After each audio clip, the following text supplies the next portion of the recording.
From the start of their courtship, friends say Jodi Arias and Travis Alexander had a potent chemistry. Arias, 26, was a blonde, beautiful, and seemingly carefree aspiring photographer. Alexander was a 29-year-old motivational speaker, salesman, and devout Mormon. Friends said the connection was instant when they met. She was really excited about the relationship. She loved how funny he was, how much fun they would have together. Travis loved to take adventures and do different things, said Alexander's friend, Sky Lovingier Hughes. Although they lived in different states, he was in Mesa, Arizona, and she was in Palm Desert, California, they maintained a long-distance relationship for a few months and would meet at the Murrieta, California home of Lovingier Hughes and her then-husband, Chris Hughes. But Alexander's friends told 2020 that they started noticing red flags with Arias early on in their relationship. They said they'd alerted Alexander to their concerns, and that they'd even grown concerned for his safety as things grew toxic and volatile between the two. "I started seeing things that were just disturbing," Lovingier Hughes said. "I said, Travis, I'm afraid we're going to find you chopped up in her freezer." From very early on, she was completely obsessed with him. Hi friends, welcome to the channel. The case of today is a weird case when your lover becomes your killer. So push like and subscribe and discover the end of this relationship. Alexander was found dead on June 9, 2008, more than a year after he and Arias had connected, and after those close to Alexander believed the relationship was finally over.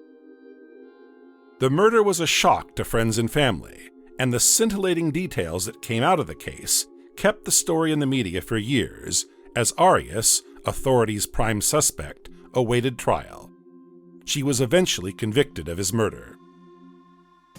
Arias and her lawyers are now appealing that conviction, alleging many improprieties, including prosecutorial misconduct.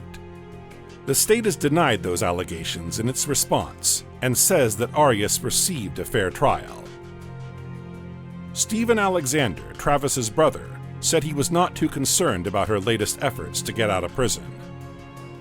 "None of it affects the fact that she murdered my brother and she's admitted to it," he said.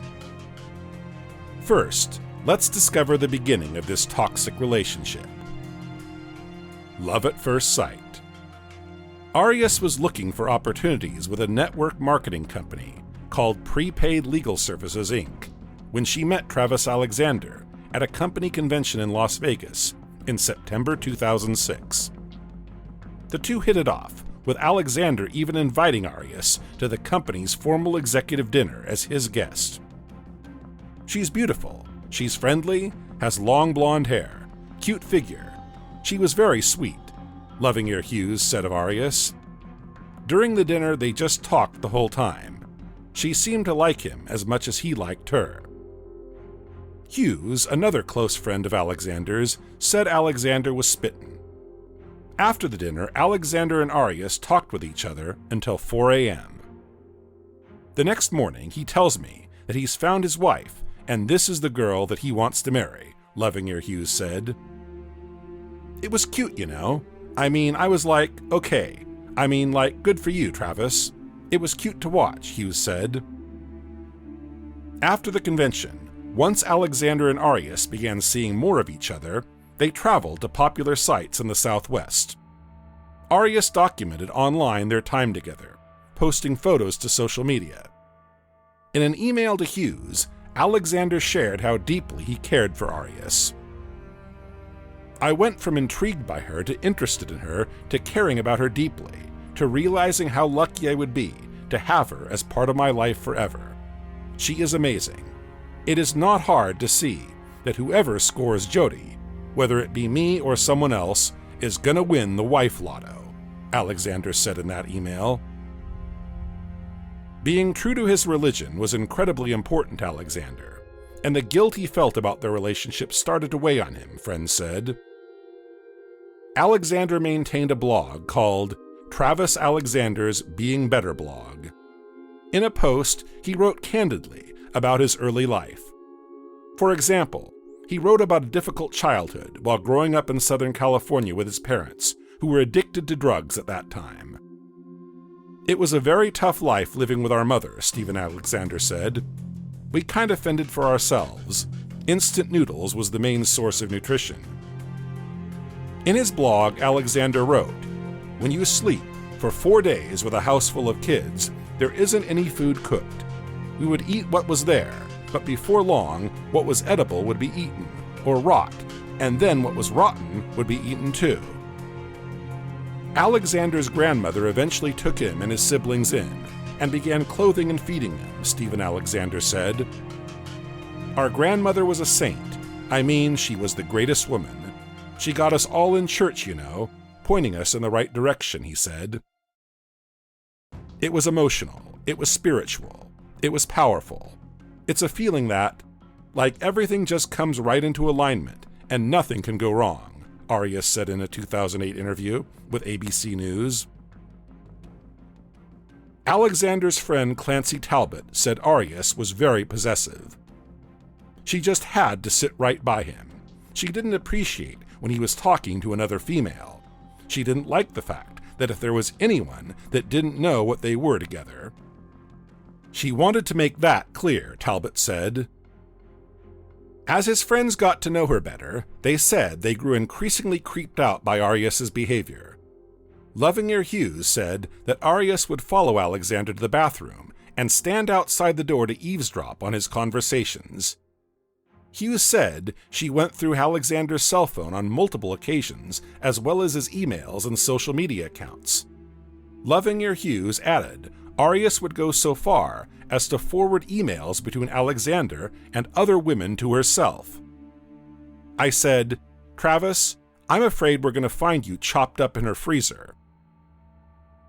Hughes said that he and Lovingier Hughes talked with Alexander about their concerns. One day, they said they sat him down and told him they thought Arias was dangerous.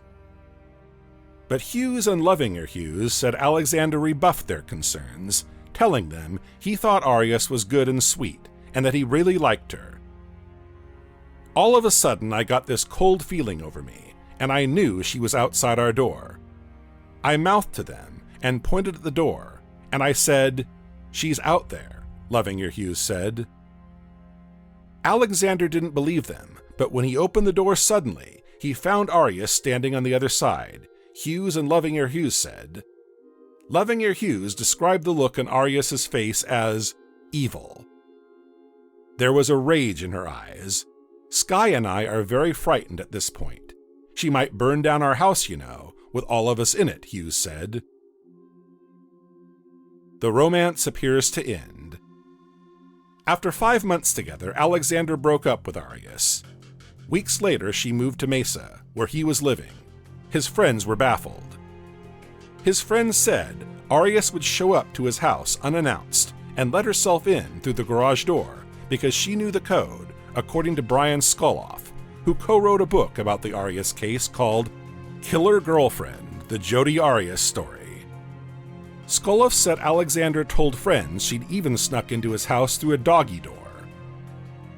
Meanwhile, Alexander began dating a woman named Lisa, Lovingier Hughes said.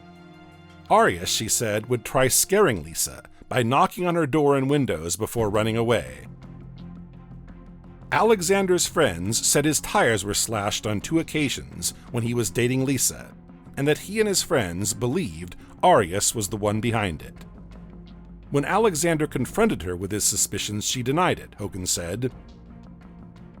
By April 2008, after living in Mesa for about 8 months, Arias returned to her family in Murrieta, California. "I was excited, and Travis was excited," Lovingier Hughes said. He said, I'm getting my life back, like, this is a whole new start. She's gone." Despite this change, unbeknownst to his friend, Arias and Alexander continued communicating via phone. Stephen Alexander said Arias was his brother's kryptonite.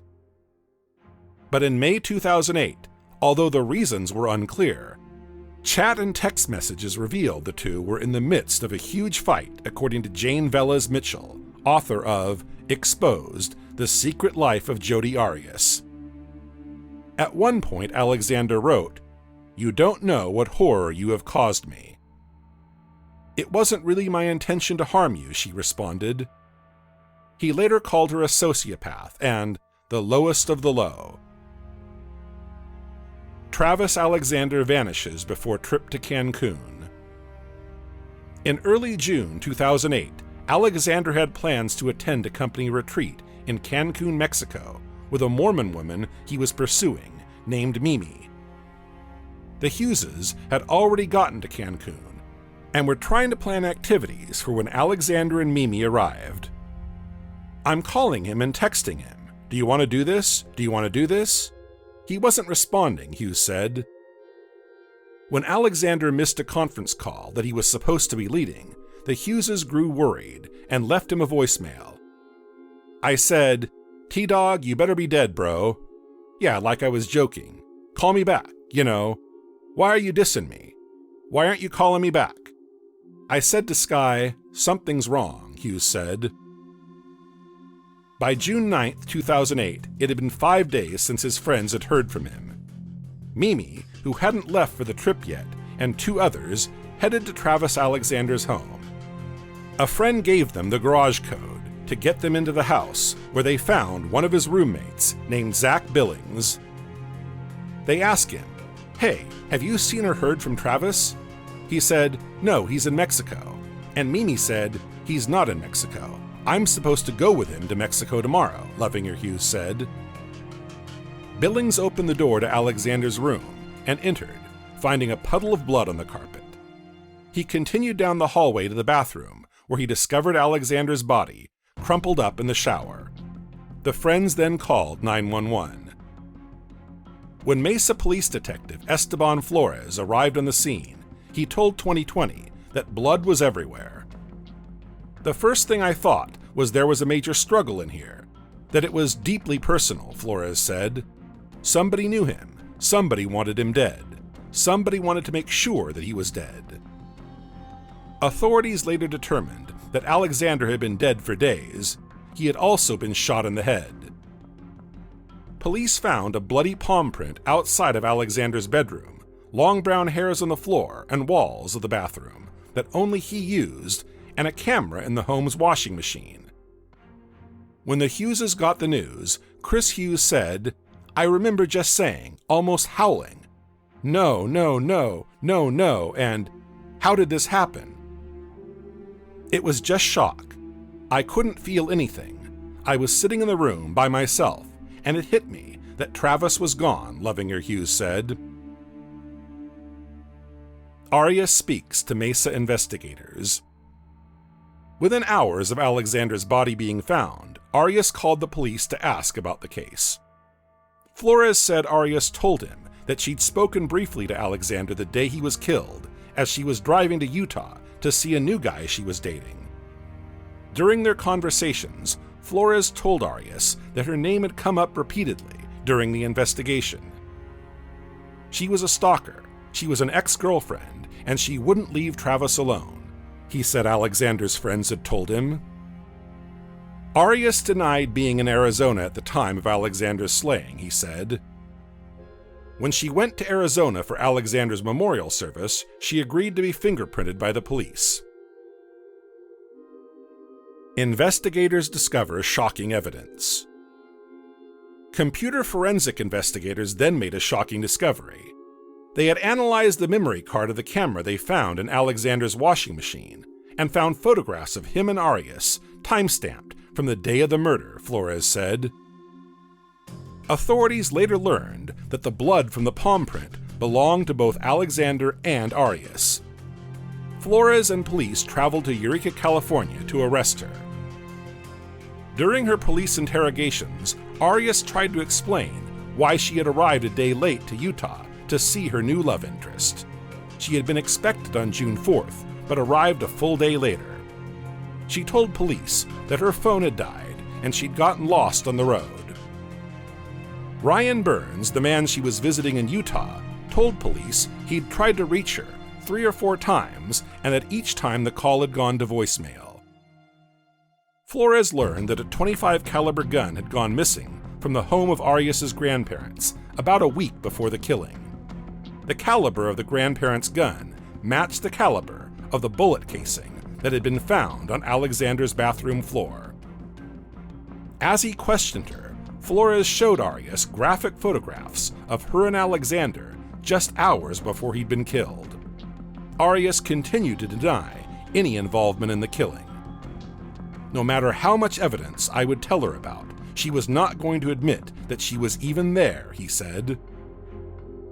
The next day, after a night in jail, Arias admitted to investigators that she had been at Alexander's home the day he was killed. Arias claimed that she'd arrived at 3 a.m. She claimed that later on, while she was taking photographs of him in the shower, they were attacked by 2 masked intruders, a man and a woman, who were bent on killing Alexander. She said that one of the masked intruders had told her to leave and threatened to kill her family if she ever mentioned the incident to anyone. Authorities didn't believe her story. She was charged with first-degree murder in Alexander's death. Arias remained in prison for more than 4 years while awaiting trial. In January 2013, Arias takes the witness stand in her trial. On the witness stand, Arias told the court an entirely different story than the 2 previous ones she told investigators. She testified to killing Alexander, but claimed that it was done in self-defense after he became angry when she dropped the camera that authorities later found in the washing machine. There was absolutely no proof that Travis had ever been physically bad with her or anyone in his life in the past. None of these claims were ever proven. Her mission was basically to murder my brother again for a second time by destroying his reputation, Stephen Alexander said. The self-defense story was just a joke. My brother didn't even own a gun. In May 2013, the jury found Arias guilty of first-degree murder in Alexander's death. Everybody in my family was bawling. They were happy. We were all hugging, and just was preparing for the next phase, the sentencing phase, Stephen Alexander said. A judge sentenced Arias to life in prison without the possibility of parole, after 2 juries could not agree on whether to sentence her to death. Arias told ABC News in a 2013 interview that she was shell-shocked by her conviction. I was really hoping the jury would see things for what they are. I didn't expect to walk away. I knew that was a possibility, a slim chance, in a parallel universe somewhere, but certainly not first degree, she said. Arias remains in Perryville Prison in Arizona, awaiting a decision on her appeal. As time has passed, Stephen Alexander says he's tried not to think of Arias. I've kind of let that part go. Travis should have a couple of kids, he said. He should have a beautiful wife. He should have a beautiful home. He should have absolute happiness. And he should have that beautiful smile that was on his face all the time.